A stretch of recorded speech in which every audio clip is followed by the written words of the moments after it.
Where do you plan to work from today?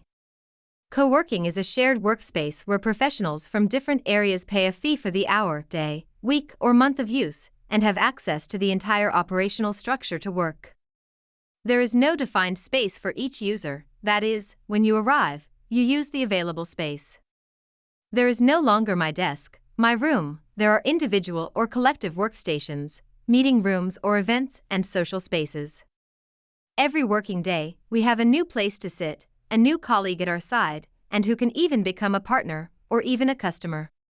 The exchange of experiences that takes place in this flexible environment is one of the great advantages of using it. Remote work gained strength and supporters, especially during the pandemic phase, when we had to adapt to perform our duties.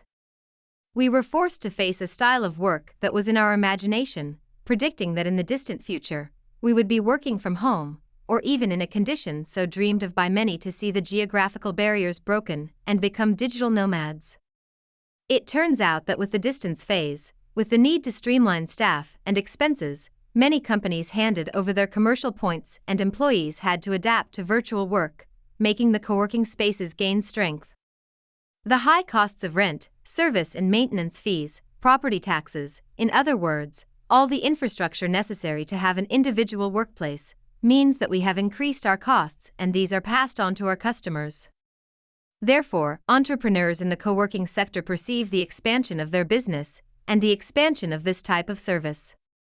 Today, work fits into our routine more broadly. We have developed the technological skill for virtual meetings, and we understand that it is possible to be a digital worker.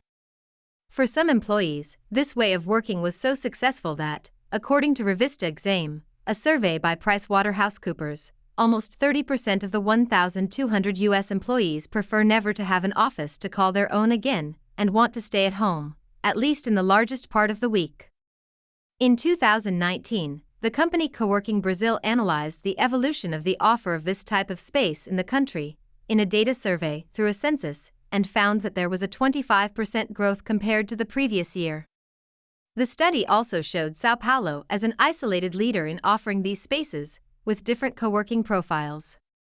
The average age of users, according to the census, is 33 years old, the minimum age is 18 reis, and the maximum age of users is 60 years old.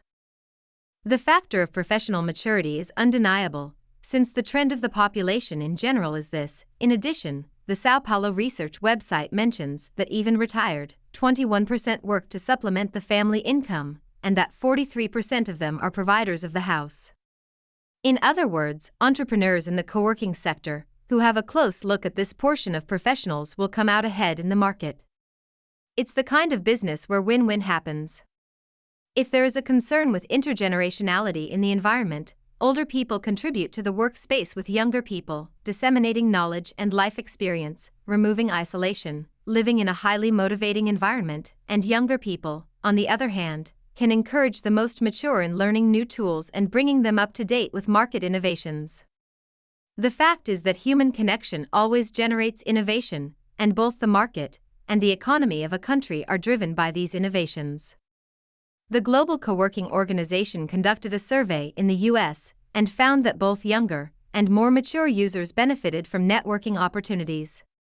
2 months after starting to use the spaces, the younger ones made 6 new valuable work connections, while the mature ones 7. But even more important than the connection is the possibility of learning in this interactive environment. As we mature, we face obstacles in learning new skills and creating new neural synapses, a fundamental activity in memory conservation, and the possibility of learning declines. OECD, 2007. Today, neuroscience research shows that it is possible to prevent the deterioration of intellectual faculties and maintain the brain's functionality to learn effectively and satisfactorily even in maturity. In short, learning can actually take a lifetime, the famous term lifelong learner. The key word is neuroplasticity, that is, continuing to exercise the brain through mental activities. Guglielmin, 2012. According to Claire, 2017, it is in fact the activities linked to cognition and socialization that seem to be more directly associated with cognitive preservation, and investing in them will be highly beneficial. social interaction is essential for cognitive functions and for psychological well-being, protecting cognitive decline, since the oldest old remains within a sociocultural context. Ferroni and Santos, 2012.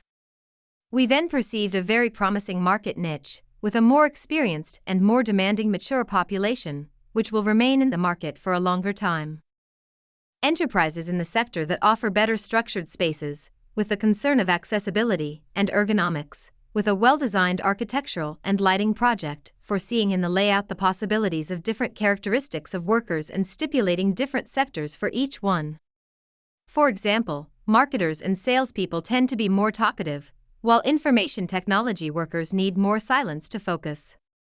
Placing these professionals side by side is not ideal. In addition, the environment that counts with the presence of natural light, vegetation throughout the space, and decompression places tend to offer greater well-being to these users. From then onwards, it is necessary to motivate themselves to work, having designed environments, meeting the needs of the platinum generation, and create exciting human connections for all. Good work. Andrea Schmidt.